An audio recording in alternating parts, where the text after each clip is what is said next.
Bonjour. Commence mal. Bon, Drifter Life. Dark Sacred Night. Pursued by moonlight. Machine hostile. Descend the hill. Enter the turn. Rubber will burn. Passing the rest is the best.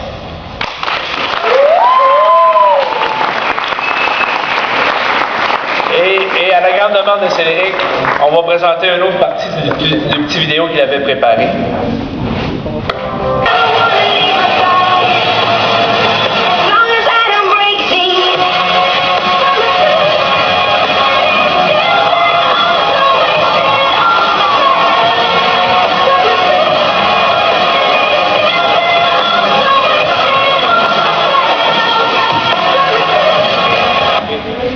Merci beaucoup.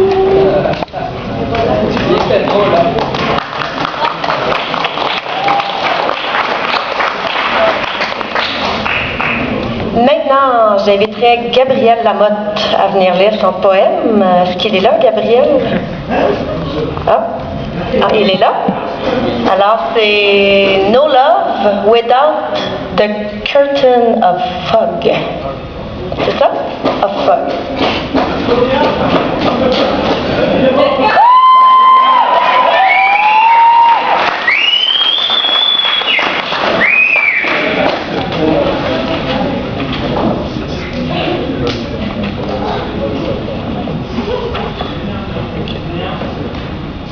So, no love without the curtain of the fog.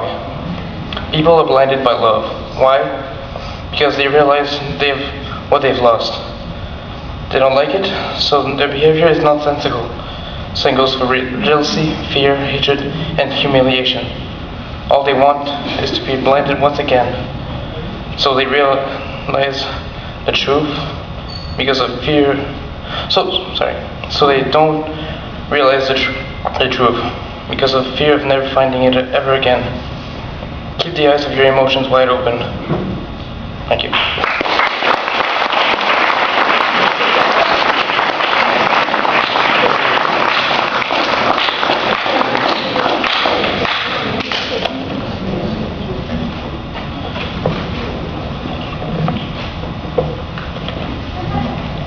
Prochain poème, on a décidé de créer une nouvelle catégorie cette année, c'est-à-dire catégorie ancien de l'escale. Il y a un élève du nom de Mathieu Bureau qui nous a quittés en tant qu'étudiant au mois de novembre dernier et il m'a envoyé un courriel récemment, il m'a dit « Christian, je veux absolument participer encore, j'ai quelque chose de beau pour vous autres. » Alors j'inviterai Mathieu Bureau à nous présenter son poème.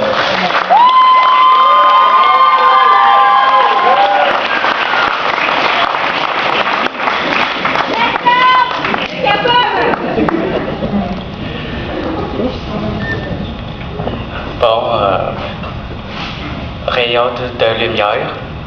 Depuis le début de l'année, je vais chercher, mais encore chercher. Mais où est mon soleil, mon rayon de lumière, de bonheur, de paix intérieure? Depuis mon accident gravicule, on s'est lié d'amitié encore et encore. On dirait que je suis le chat puis elle la souris.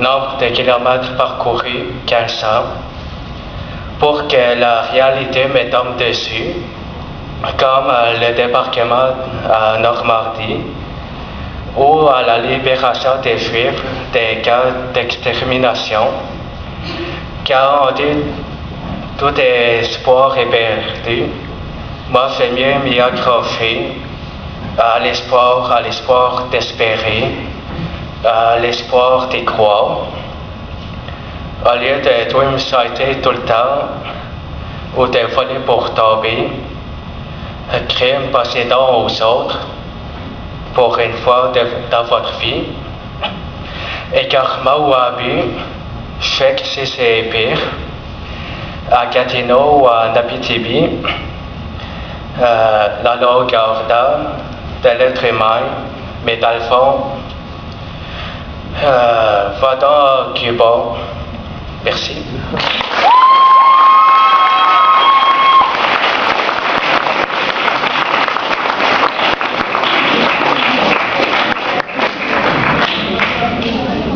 Merci Mathieu. Maintenant, j'inviterai Katia Courchaine. Non, ça va être Audrey Ballard qui va lire le poème de Katia Courchaine, La réalité de la bipolarité.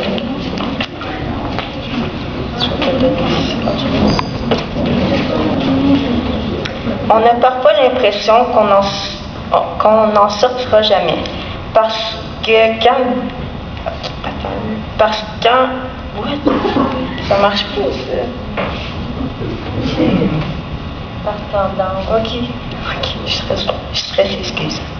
Parce qu'en Dante, quand les larmes ne peuvent pas cesser de couler, quand la colère ne cesse de bouillonner, tes proches veulent t'aider, mais c'est car tu es déprimé. Tu as l'impression qu'il n'y a pas d'échappatoire, que c'est un cauchemar, tu comprends plus, tu as simplement envie de rien. Tu restes couché, ne voulant pas voir la journée passer, puis vient le high où ce n'est pas plus facile. On est impulsif, ça nous coûte cher, puis on a l'impression que la vie nous sourit. Mais c'est à ce moment que l'on t'annonce que tu es en manie. Puis le down revient et tu as l'impression que douleur n'est jamais partie. Mais c'est en moment de stabilité que la fierté d'avoir passé à travers beaucoup de difficultés arrive à s'installer. C'est aussi à ce moment qu'on prend le temps de remercier ceux qui nous ont supportés parce qu'ils sont une raison à chacun de nos batailles.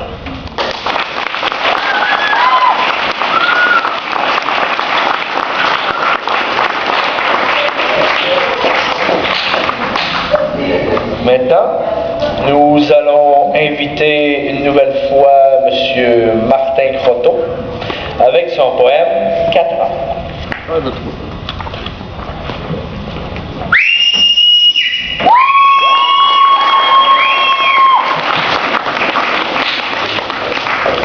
Avant de commencer, vite fait, là, 4 ans, c'est à cause que j'ai fait 4 ans d'études aux adultes. Puis au début, c'était pour le français, ce poème-là, parce que j'avais fini mon français, mais là, j'ai tout terminé. Comme là, je suis pas un étudiant ici en ce moment. Là.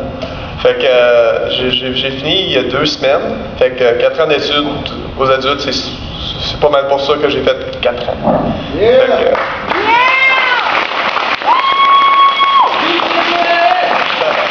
Fait que, Alright. Fait que 4 ans. Ah non, 4 années. Il faut tout recommencer. Tanné, je suis fatigué de toujours y retourner. D'accord, on y va. Ce n'est pas le temps d'arrêter, mon gars. Tu vas l'avoir un jour, ne cesse pas. Il faut que tu réussisses ça. Le progrès, c'est dur. Je sens la montée de ma température. Je n'ai jamais ressenti une haine aussi pure. Mais je ne vais pas abandonner, ça c'est sûr. Je vois la fin arriver. Continue à te motiver. Courage, il te reste juste quelques cahiers. Bon Dieu, je crois avoir bientôt terminé. Voilà, c'est fini. Certainement, je t'ai toujours haï. Mais finalement, me voici, je peux escalader le prochain niveau de ma vie. Aujourd'hui, je me sens plus à l'aise. Je ne me sens plus comme si je tombais d'une falaise. Terminé tout ce malaise, je réalise que je m'ennuie de toi, ma belle langue française. Merci.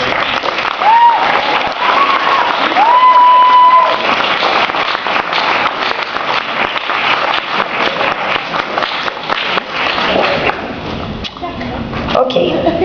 Alors, pour la 2e année, j'ai la chance de lire un superbe poème qui a été écrit par Marina Robillard, qui est très touchant, donc je vous demande vraiment votre attention. Alors, ça s'intitule « Petite fille ». Il y a cette petite fille, celle-là qui a froid, qui a peur. Cette petite fille, c'est toi, c'est moi, qui tente d'échapper à tous ses malheurs. Cet ange aux ailes déchues, qui trop souvent s'est fait tromper, déçu ou encore mal aimé. Cette petite fille se bat pour vaincre le mal, ce combat qui est plus qu'animal. Petite fille, c'est quoi? Serais-tu allergique au bonheur? Ce sentiment de joie qui n'est que lueur. Elle voudrait partir dans un pays lointain pour cesser de souffrir. Que la lumière lui prenne la main et lui redonne le sourire. Cette petite fille, c'est toi, c'est moi. Je lui dis adieu. Le mal sera brûlé par le feu de ma voix. Je la berce dans mes bras, car cette petite fille, c'est toi et c'était moi. Merci. Bravo Marina.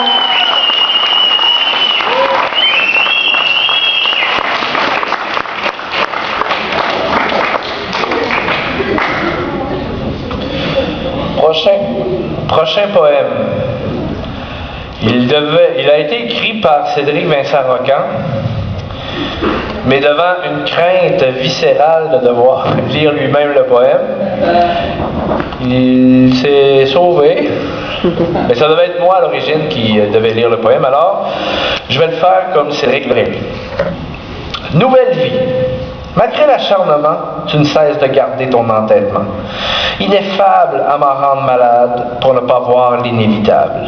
Enfermé, incorporé, ne cesse de prendre de l'intensité. Mes sentiments sont si grands, bornés, bridés, difficiles à maîtriser.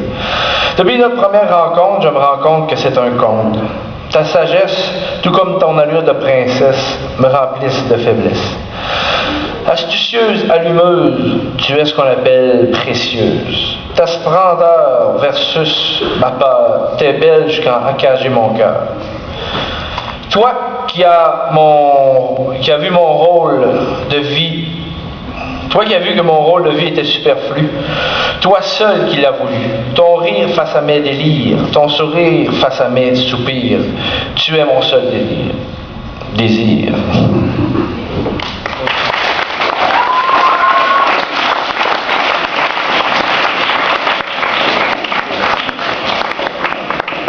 Maintenant, je vais inviter Jean-Julien Hott avec son poème Un cours en deux, au 207.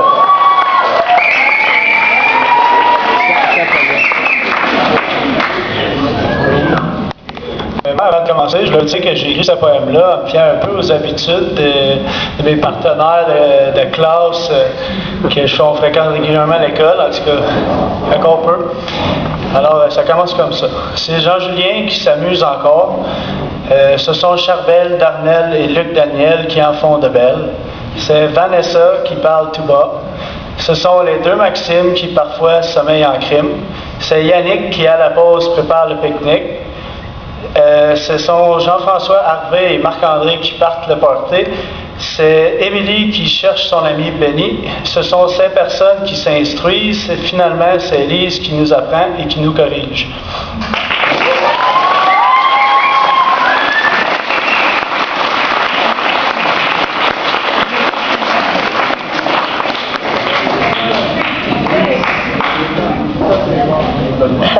Alors, le prochain poème, Le mystique naturel par Jason Kraft, qui n'est pas ici, mais qui sera lu par Benoît Renaud.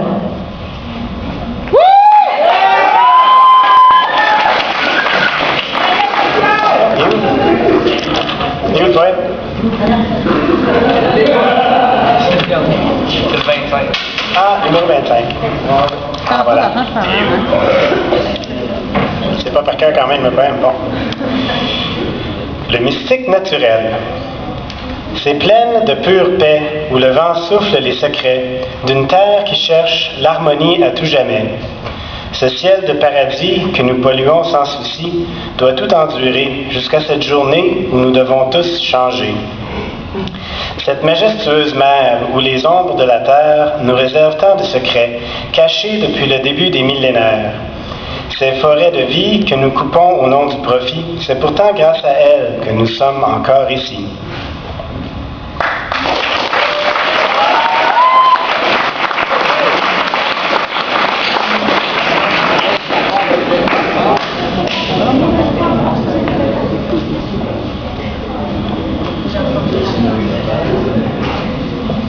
Le prochain poème aurait dû être le dernier, mais 5 mélodies sages, je suis en train de faire une entourloupette, sans que mon ingénieur du son aussi ne le sache. Il y a un beau poème qui avait été écrit, qu'on avait décidé de ne pas choisir pour la présentation, mais je crois qu'on va l'ajouter. C'est un poème d'Émilie Lorrain, et Émilie a fini deuxième dans le concours, et j'ai quelqu'un qui s'était fait proposer de lire un poème, mais en fin de compte, on n'avait pas de poème pour lui. Alors Luc, je parle de toi. Alors, j'invite Luc Bertrand, notre CISEP, notre conseiller en orientation, à lire le poème Les joies du direct. En même temps, on va présenter Luc pour ceux qui ne connaissent pas. C'est notre conseiller CISEP. Ben, CISEP, ça ressemble à ciseaux. J'aime mieux dire conseiller. Allez. Celui-là? Celui-là. Le deuil?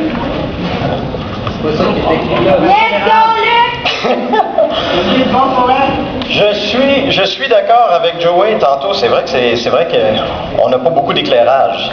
Par contre, il marche bien ce micro-là, Joey?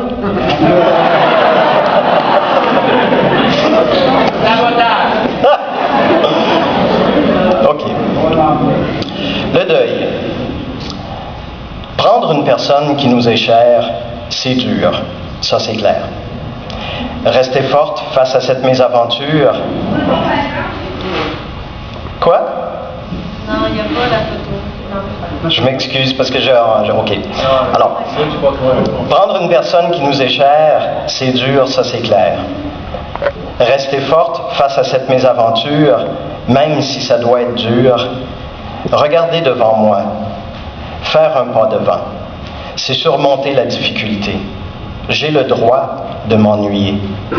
Mais le meilleur est de continuer ma vie, comme il aurait pu le faire lui aussi.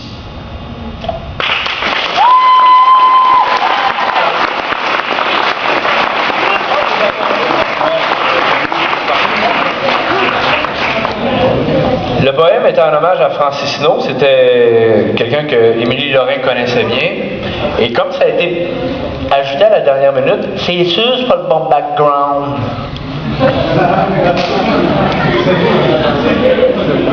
Mais il y avait une belle image quand même en arrière. Alors, on va y aller avec le dernier qui était de Jean-François Harvey-Rivet qui s'est désisté parce qu'il fallait qu'il aille s'acheter des souliers. Samuel, est-ce que tu aimerais le lire? Parce que c'est un poème qui vraiment est en hommage aux élèves qui persévèrent, comme vous, qui retournent sur les bancs d'école, qui décident de se...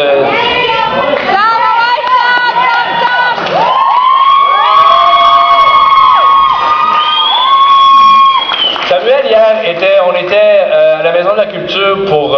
Samuel en a parlé pour le gala de l'Ottawa étudiant.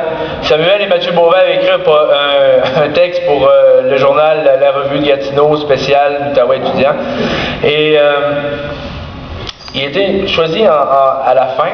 Et Samuel avait un beau message à livrer, mais malheureusement, il n'a pas donné la chance en ne gagnant pas. Alors, nous, le lendemain, on t'offre 2 fois la chance de livrer ton message envers tes semblables. Alors, vas-y avec ce beau poème-là.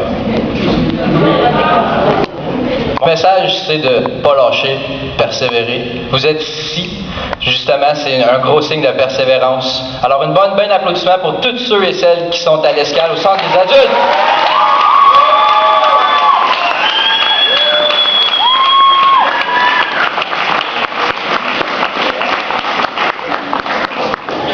La persévérance. Je ne suis qu'un homme sans nom à vos yeux. Seul devant vous, inconnu, j'arrive comme un vent de changement.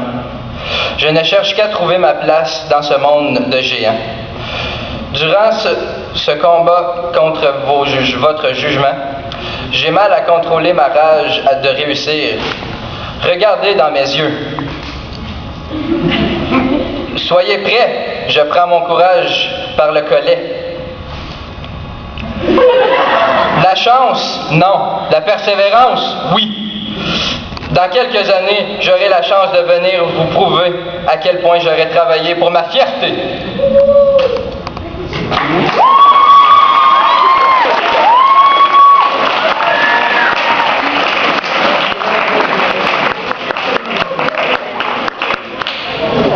Alors, l'escale en poésie se termine ainsi dans la... On aimerait s'y être, c'est un beau paysage. L'escale en poésie se termine ainsi. Mais avant que vous partiez, j'aimerais vous remercier de votre écoute, même si c'est pas toujours parfait. L'ensemble est quand même bien. Je remercie tout particulièrement ceux qui ont participé au concours de poésie au mois de mars. L'année prochaine, le concours reviendra. J'espère que vous ne reviendrez pas parce que vous allez avoir terminé vos études d'ici là. Sinon, j'espère que vous allez participer. Je remercie tous les enseignants et membres du personnel qui ont participé à la lecture des poèmes. Évidemment, il y avait des surprises de dernière minute. Je pense que vous voyez un peu notre vie en tant qu'enseignant ou membre du personnel, c'est que des fois, il faut s'adapter à des situations imprévues que vous nous imposez. Alors, vous en avez eu la preuve. Je remercie. Je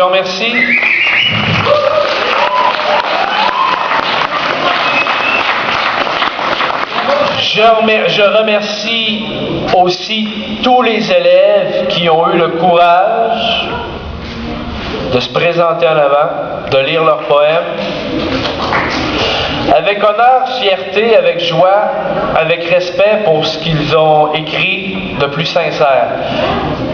Et vous voyez, tous ceux qui ont lu le poème, vous êtes encore en vie en ce moment.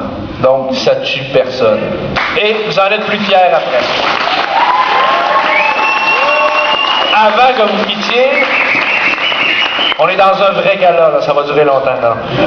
J'aimerais remercier Vincent Laurier qui s'est occupé des images, de les projeter à l'écran. Jean-Sébastien aussi, Jean-Sébastien Boulanger-Perriot, qui a aidé aussi à la recherche des images. Martin Croteau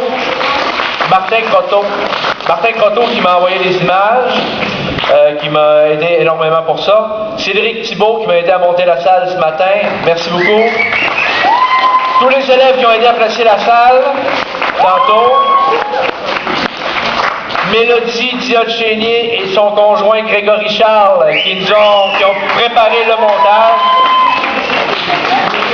À ma mère qui m'a mis au monde, Monsieur Saint-Jacques et Madame Legault qui nous permettent de faire des belles activités comme ça et qui vous permettent à 14h20 heure normale de l'Est de pouvoir rentrer chez vous.